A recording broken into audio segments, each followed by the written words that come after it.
Hi Romesh. Nice to see you in Calcutta. I'm Earth Day, a representative of Earth Day Network. I'm Kalpana Singh. Good to meet you.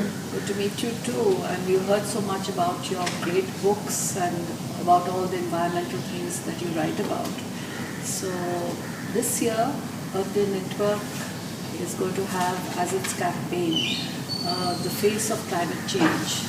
And as you know, April 22nd is Earth Day, and we see you as a positive face of climate change because through your writings about the environment, you want to reach out to so many people and make them aware about doing something so that the earth doesn't get degraded.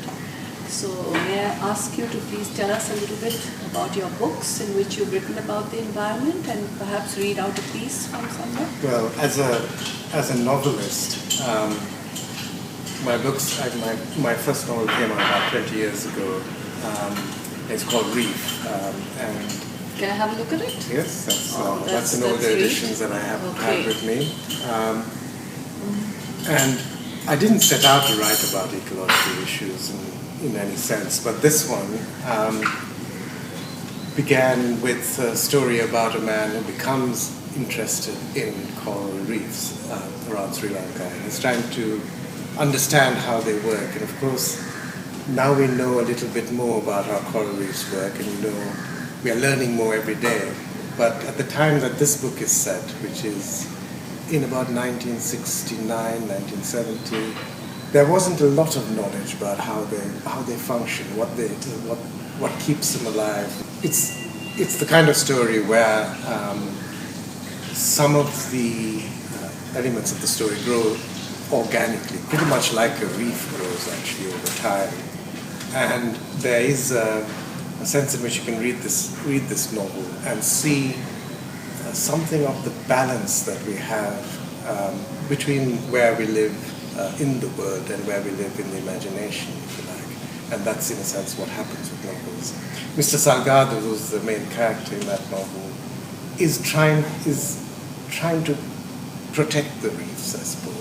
As the story goes on, it becomes a story about a love affair he has and so on. And then reefs do get neglected. But at the time when I was writing it, I wasn't thinking of what might happen in the future, because this was long before the tsunami, for example, in Sri Lanka. And before people really thought about the actual effects. I mean, there may be a bit of a sense of what might happen if the coral reefs disappear.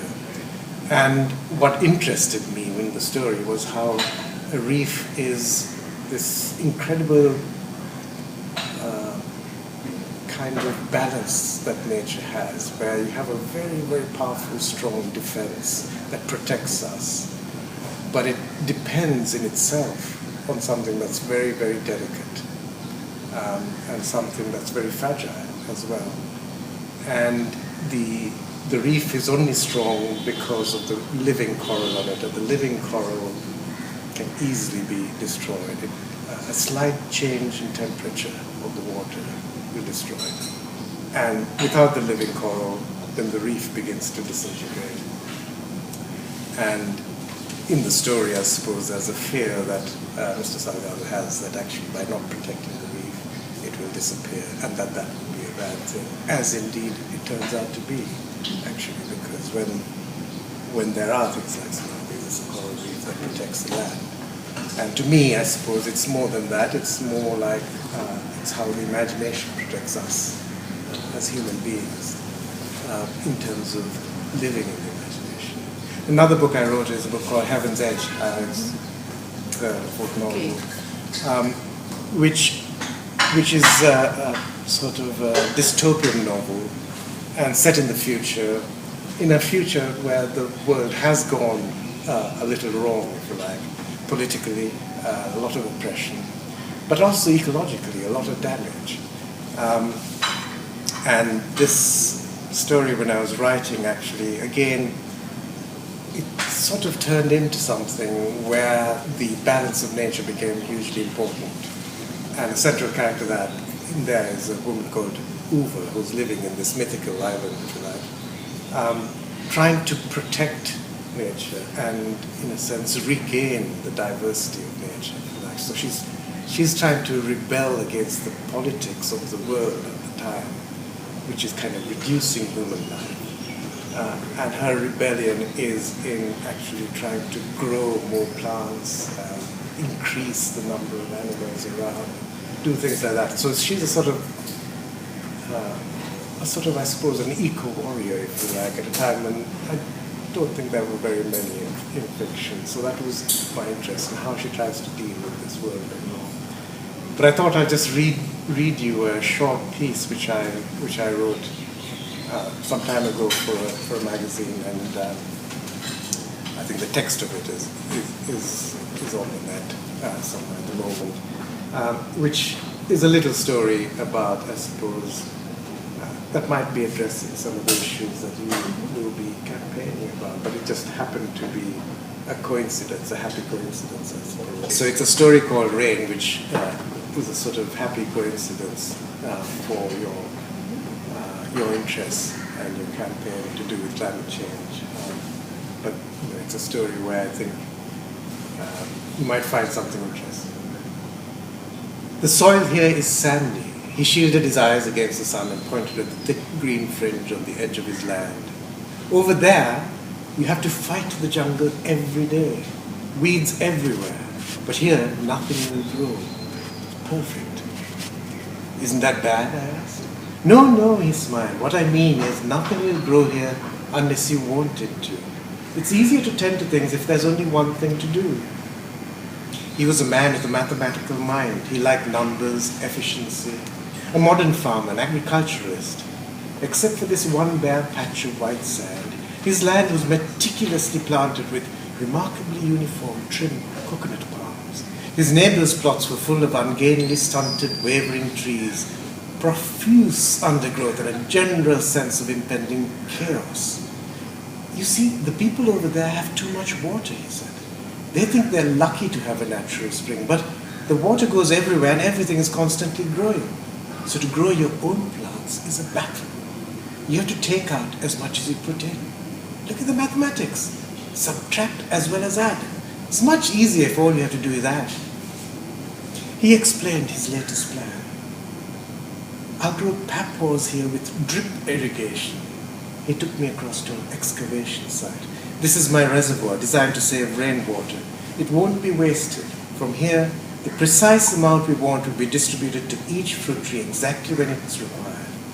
It will be controlled for maximum yield. He tapped his head.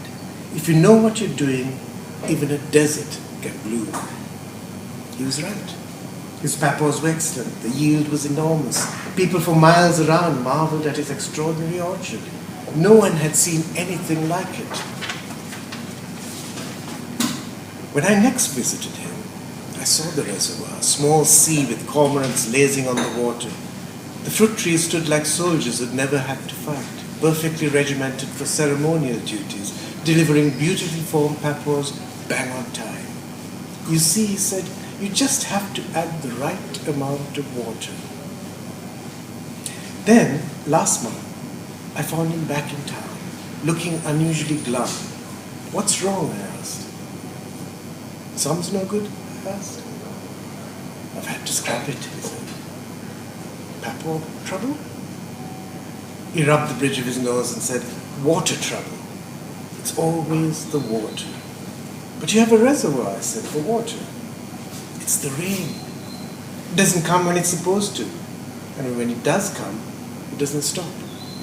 You used to be able to set your calendar, even your watch, by the rain those days. Now you have no idea what's going on. It's totally unpredictable. We put the drip on one day, the next minute it pours. The reservoir overflows, everything becomes waterlogged. The fruit rots. If you get rid of the water, release it into the fields, we end up with a drought. I can't work it out. I can't grow anything anymore. Nothing else. Someone somewhere has buggered up the system. I can't do it just on hope and a prayer. Then what? I asked. We have to find some way of subtracting instead of adding. We have to get back to some equilibrium. fix the sky. Then he stared at me, as if it was up to me. Predict the seasons any longer. Farmers can't grow their paddy at the time when they think the monsoons should be there.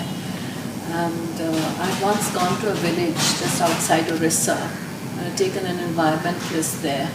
And he was telling them about climate change, and at the end this old man got up and said, I don't know what you mean by climate change, but if you mean that I don't get the fish I should get at the right time, that my trees don't grow, okay, I'll do something about it. So thank you very, very much, and Well, you are you. the face of climate Thank you change. very much. Thank you. Thank you.